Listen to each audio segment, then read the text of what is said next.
नमस्कार दोस्तों, मैं पंकज शर्मा आपके अपने ऑनलाइन एजुकेशन प्लेटफॉर्म पर सभी का स्वागत करता हूं। तो हमारा टॉपिक चल रहा था कोडिंग डिकोडिंग, जिसके अंतर्गत हमने पिछली क्लासों में उसके टाइप फर्स्ट टाइप 2 दोनों को कवर किया था। तो आज हम लाए हैं उससे आगे के टाइप्स टाइप 3 के साथ। तो जैसा कि हमने पढ़ रखा था कि टाइप फर्स्ट जिसमें सिर्फ लेटर में कोड कर रहे थे, टाइप 2 जिसमें लेटर को संख्याओं में कोड कर रहे थे। लेकिन ये है आपका टाइप 3 जो कि क्या नाम से दिया गया है, मिक्स्ड कोडिंग।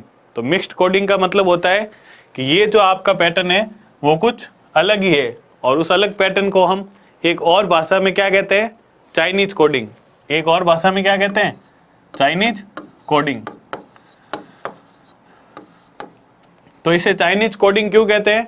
क्योंकि इसमें आने वाले प्रश्नों के जो शब्द होते हैं वो चाइनीज भाषा की तरह होते हैं, जैसे कि पिन टिन फिन यो चिंग चांग, है ना, ऐसे कुछ। तो सबसे पहले अपन चलते हैं अपने आज के पहले प्रश्न की तरफ। तो आपको मिक्स्ड कोडिंग का पहला प्रश्न दे रखा है कि एक निश्चित कोड भाषा में पिन टिन फिन का अर्थ है डिलीशियस रेड फूड। तो आपको क्या दे रखा है, सबसे पहले पिन टिन और फिन, इनका अर्थ क्या है, डिलीशियस रेड फूड। ये आपको पहली लाइन दे दी गई। दूसरा आपको दे रखा है टाई डिप सिग। दूसरा क्या दे रखा है, टाई डिप सिग। ये कोड किसके लिए यूज हुआ है? तो ये हुआ है आपका ब्यूटीफुल येलो रोज। ये किसके लिए हुआ है, ब्यूटीफुल येलो रोज। और लास्ट है आपका सिग पेन फिन। लास्ट क्या है, सिग पेन और फिन। और ये किसके लिए यूज हुआ है, रोज एंड फूड। ये किसके लिए यूज हुआ है, रोज एंड फूड। तो सबसे पहले अपन समझते हैं कि जब भी आपको इस प्रकार के प्रश्न मिले तो उनको कैसे हल करना है। तो देखो, आपको यहाँ पर कुछ कोड दिए गए हैं और वो कोड किन के लिए है, वो वर्ड सेंटेंस आपको सामने दिया गया है। और आपसे क्या पूछा गया है कि उस भाषा में फूड के लिए निम्नलिखित में से कौन सा कोड है। तो देखो, फूड के लिए पूछा गया आपको, तो सबसे पहले आपको क्या करना है, जब भी वो चीज़ किसी के भी लिए पूछे वो इन तीनों सेंटेंस से कॉमन पार्ट के लिए कोड क्या करना है, निकालना है। अगर आपने गणित के समीकरण सॉल्व किए होंगे तो जैसे x + y बराबर आपको दे दिया 20 और दूसरे समीकरण में आपको दे दिया x + y बराबर 10, और इसमें से बोले आपको कि x और y के मान ज्ञात करो। तो आप क्या करोगे, पहले से क्या घटा दोगे, y, और दूसरे से क्या घटा दोगे, फिर x, और एक एक करके क्या करोगे, x और y के मान ज्ञात कर लोगे। उसी प्रकार यहाँ पर देखो, हमें नहीं पता कि पिन टिन फिन ये जो 3 कोड है ये इन 3 वर्ड में से कौन सा किसका है। तो उसके लिए क्या करेंगे, हम एक दूसरे के साथ इनको कंपैरिजन करेंगे। तो आपको किसका पूछा है, फूड का, है ना। तो आप जब भी जिसका आपको पूछे आपको हमेशा क्या करना है, उस वर्ड पर फोकस करना है। तो मैंने फोकस किस पर किया, फूड पर। तो मुझे पता है फूड का कोड कौन सा होगा, इन तीनों में से एक होगा। लेकिन वो मैं कब पता कर सकता हूं, जब मुझे ये पता चल जाए कि इन दोनों का कोड क्या होगा। तो जब इन दोनों का कोड पता चल जाएगा तो फूड का कोड मैं निकाल सकता हूं। मैंने क्या किया, तो फिर डिलीशियस या रेड, इनमें से क्या किया, जो पार्ट कॉमन है उनके लिए कोड को ढूंढना शुरू किया। उनके लिए क्या किया, मैंने कोड को ढूंढना शुरू किया। जो मैंने देखा, देखो फूड यहाँ पर भी है और फूड नीचे वाले सेंटेंस में भी है। फूड कहाँ पर है, ऊपर वाले में से भी है और नीचे वाले सेंटेंस में भी है। जबकि देखो बाकी दोनों जो वर्ड है वो दोनों क्या है, अलग अलग है। मतलब अगर इन दो सेंटेंस में एक वर्ड कॉमन है तो इनके कोड में भी एक कोड कॉमन होगा। अपन देखते हैं इन तीनों में से कौन से कोड कॉमन है। यहां पर मैंने देखा कौन सा कोड कॉमन है आपका, देखो यहां पर सिग नहीं है, फिन। कौन सा कोड कॉमन है, फिन। यहां पर देखो फिन कोड आपके पास कॉमन है, बाकी टिन पेन अलग है, पिन सिग अलग है। तो देखो इस तरफ एक कोड कॉमन है, उस तरफ पहले और तीसरे में वो वर्ड कॉमन है जो हमें जिसका कोड चाहिए। तो फिर यहां पर देखो फूड का कोड क्या हो जाएगा, फिन। फूड का कोड क्या हो जाएगा, फिन, जो कि ऑप्शन नंबर सी आपको यहां पर दे रखा है। चलते हैं आज के इसी टाइप के अगले प्रश्न पर। अगला प्रश्न है, यहां पर भी आपको कुछ उसी प्रकार सेंटेंस दे रखे हैं और उनके लिए अलग अलग कोड दे रखे हैं। तो ये आपके पास क्या है, यू आर जॉन, क्या है, यू आर जॉन, और इनके लिए क्या कोड है, net let fat, net let और फैट। उसके बाद आपके पास सेंटेंस है हु आर यू, क्या सेंटेंस है, हु आर यू, और उसके लिए कोड क्या है, लेट वेट नेट। उसके लिए कोड क्या है, लेट वेट और नेट।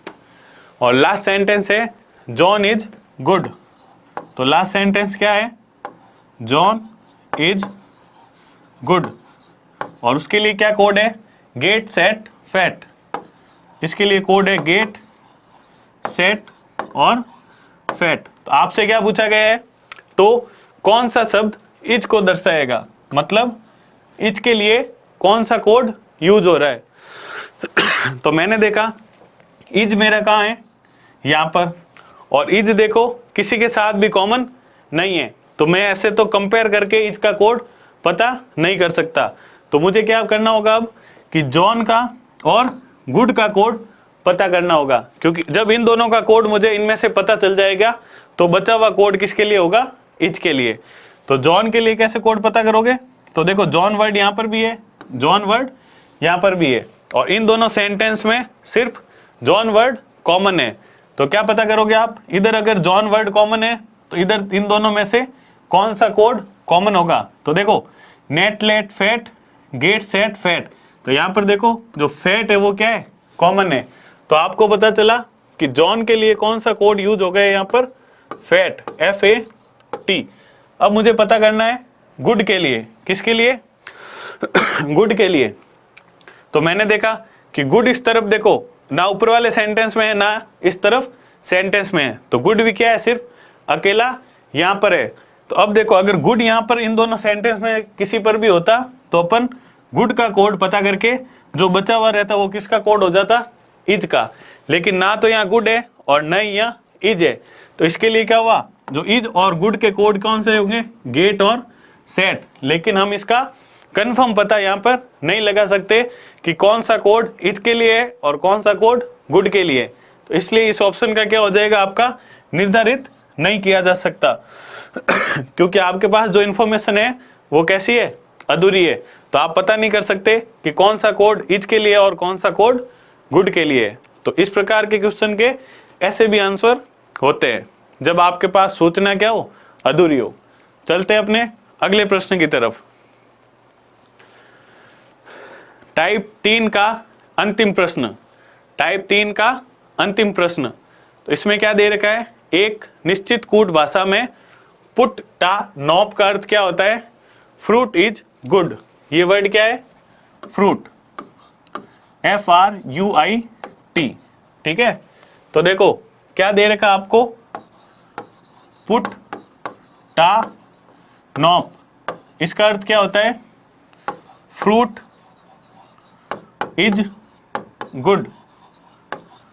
नेक्स्ट सेंटेंस, नॉप को टिर, क्या कोड है, नॉप को टिर, इसका कोड क्या है, इसका सेंटेंस क्या है, ट्री इज टॉल, इसका सेंटेंस क्या है, ट्री इज टॉल। फिर लास्ट सेंटेंस है आपका पुट हो सॉफ, पुट हो सॉफ, इसका कोड क्या हो जाएगा, eat good food, eat good food.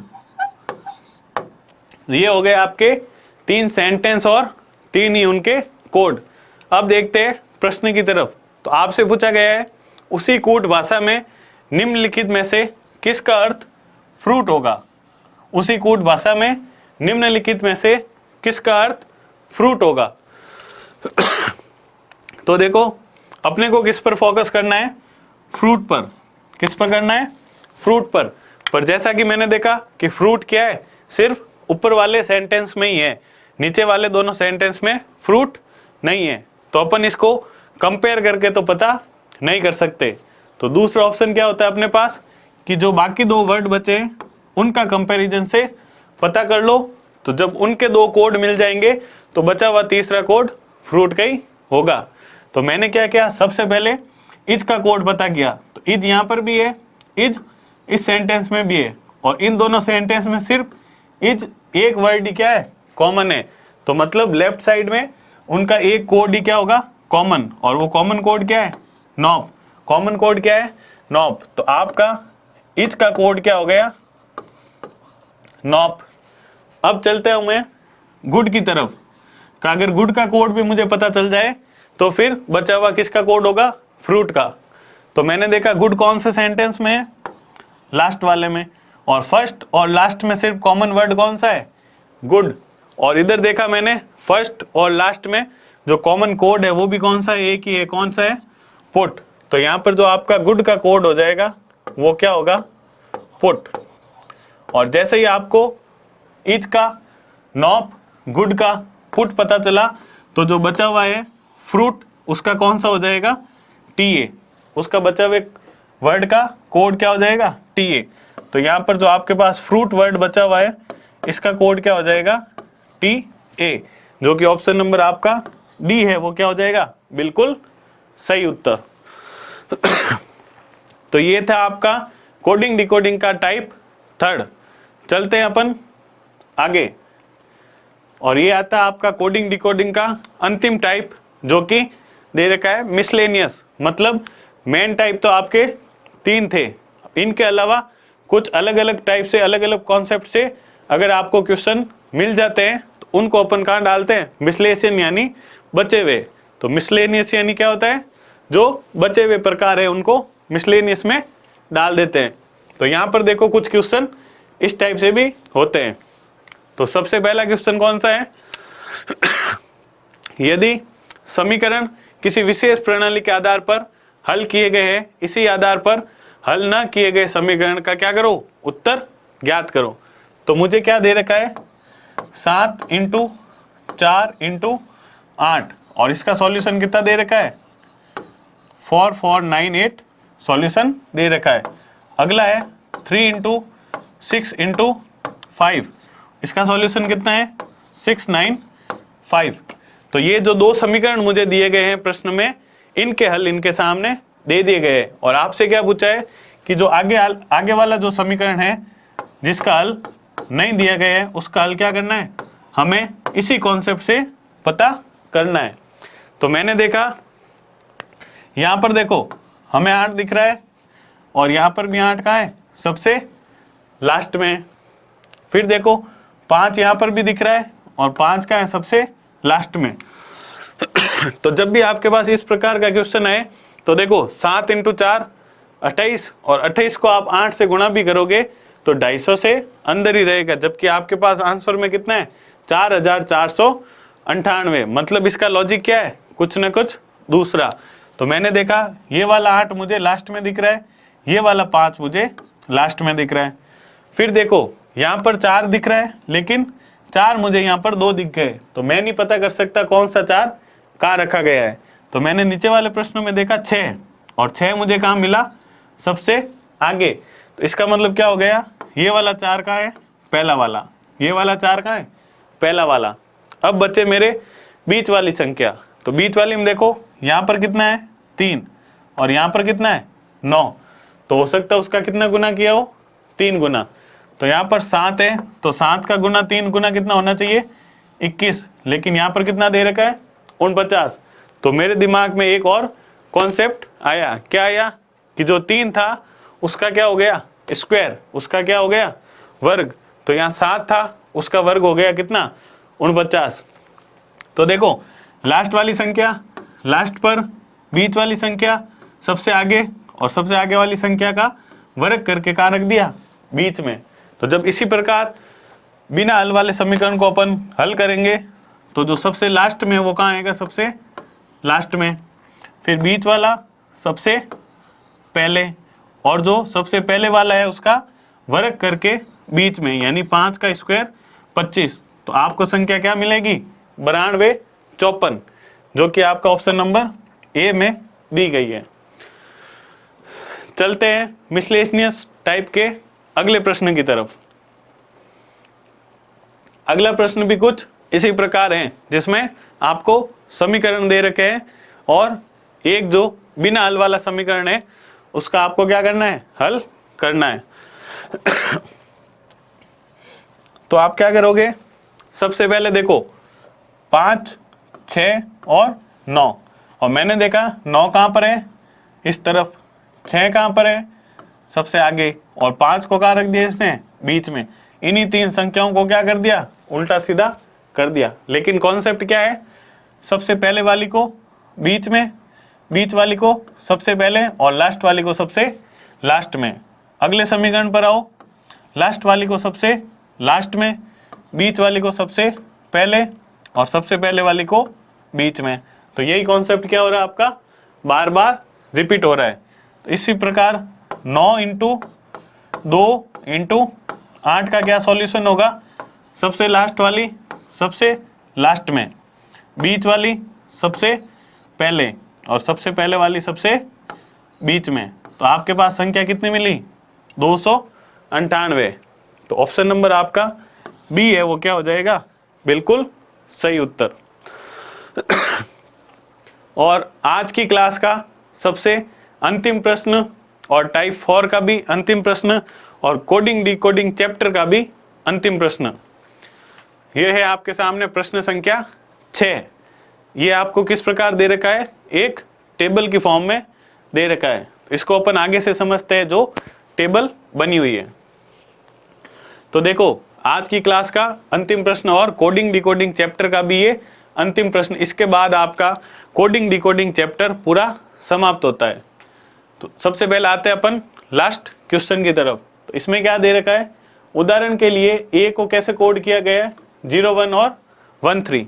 तो ये कोड कैसे करते हैं, तो यहाँ पर देखो आपको एक टेबल दिख रही होगी। इस टेबल में क्या है, जो इस तरफ ऐसे अपन काउंट करते हैं उसको अपन क्या बोलते हैं, पंक्ति। उसको क्या बोलोगे आप, पंक्ति। जबकि जो ऊपर से नीचे की तरफ काउंट होता है उसे अपन क्या बोलते हैं, स्तंभ।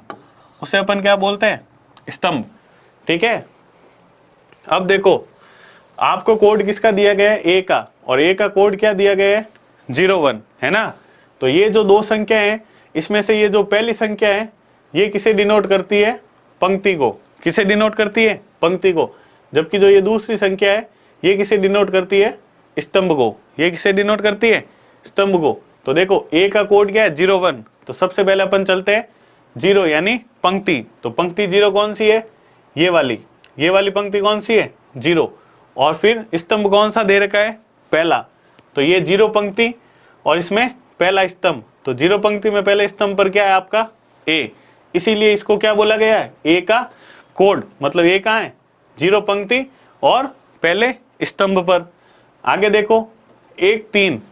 तो पंक्ति कौन सी होगी, पहली, और स्तंभ कौन सा होगा, तीसरा। तो पहली पंक्ति तीसरा स्तंभ। यहाँ पर भी आपको क्या मिला है, ए। यहाँ पर भी क्या मिला आपको, ए। तो ये दोनों क्या हो गए आपके, ए के कोड हो गए। ये दोनों क्या हो गए, ए के कोड। तो आपको एक वर्ड दे रखा है KPRS। आपको क्या एक वर्ड दे रखा है, KPRS। और आपको इन चारों अक्षरों के इसी टेबल की सहायता से कोड पता करने हैं और चुनना है कि कौन सा ऑप्शन के कोड इसी अक्षरों के बिल्कुल सही व्यवस्थित क्रम में है। तो जब भी आप इस प्रकार का क्वेश्चन सॉल्व करोगे तो आप कहाँ से स्टार्ट करोगे, पीछे से। तो सबसे पीछे लेटर कौन सा है, S। और मैं एक एक ऑप्शन में चेक करूंगा कि S इन कोड पर है या नहीं। तो सबसे पहला कोड है मेरा आपका कौन सा, 55। एस का कोड पहले ऑप्शन में क्या दे रखा है 55। तो हम चेक करते हैं टेबल में क्या वास्तव में 55 पर एस है या नहीं। तो देखो 55 में क्या होगा, आगे वाला 5 पंक्ति और पीछे वाला 5 रो, यानी सॉरी स्तंभ। तो देखो 5वीं पंक्ति और 5वां स्तंभ, यहाँ पर कौन है, एस है। तो इसका मतलब ये ऑप्शन आपका सही हो सकता है। आगे देखो फिर 69, आगे क्या दे रखा आपको 69, यानी छठी पंक्ति और 9वां स्तंभ। तो देखो ये छठी पंक्ति और ये 9वां स्तंभ, यहाँ पर आपको क्या दे रखा है एल। तो इसका मतलब क्या हो जाएगा, ये ऑप्शन तो आपका गलत, क्योंकि मुझे किसका कोड चाहिए, एस का। फिर अगले में देखो ऑप्शन नंबर सी में कितना दे रखा है 86। तो 8वीं पंक्ति छठा स्तंभ, तो ये रही मेरे पास 8वीं पंक्ति और ये रहा छठा स्तंभ। यहाँ पर क्या आया हुआ है के, तो सी ऑप्शन भी क्या हो जाएगा गलत। और अंतिम ऑप्शन है आपका, इसमें कोड दे रखा आपका 96। तो 96 मतलब 9वीं पंक्ति छठा स्तंभ, तो ये 9वीं पंक्ति और ये छठा स्तंभ, यहाँ पर क्या है एस। तो ये ऑप्शन भी आपका क्या हो सकता है, सही हो सकता है। तो जैसे ही मैंने इस अक्षरों के लास्ट अक्षर का कोड चेक किया तो दो ऑप्शन, ऑप्शन बी और सी में क्या हो गए मेरे बाहर हो गए। अब मेरे पास कौन से ऑप्शन बचे, ए और डी। तो एक इससे पहले वाले अक्षर के लिए भी अपन चेक कर लेते हैं। तो चलते हैं फिर नेक्स्ट आर के कोड के लिए। तो अब अपन इन दो ऑप्शन को नहीं छेड़ेंगे, तो बचे हुए ऑप्शंस को चेक कर लो। तो आर के लिए पहले ऑप्शन में क्या कोड है 14 नंबर, यानी पहली पंक्ति और चौथा स्तंभ। तो ये पहली पंक्ति और ये चौथा स्तंभ, और यहाँ पर क्या आ गया वी। तो पहला ऑप्शन भी आपका क्या हो गया बाहर। नेक्स्ट आओ 33, तो 33 यानी तीसरी पंक्ति और तीसरा स्तंभ, और यहाँ पर आपको क्या दिख रहा है आर दिख रहा है। तो बचा हुआ ऑप्शन कौन सा है अब, डी। तो डी ऑप्शन आपका क्या हो जाएगा बिल्कुल सही।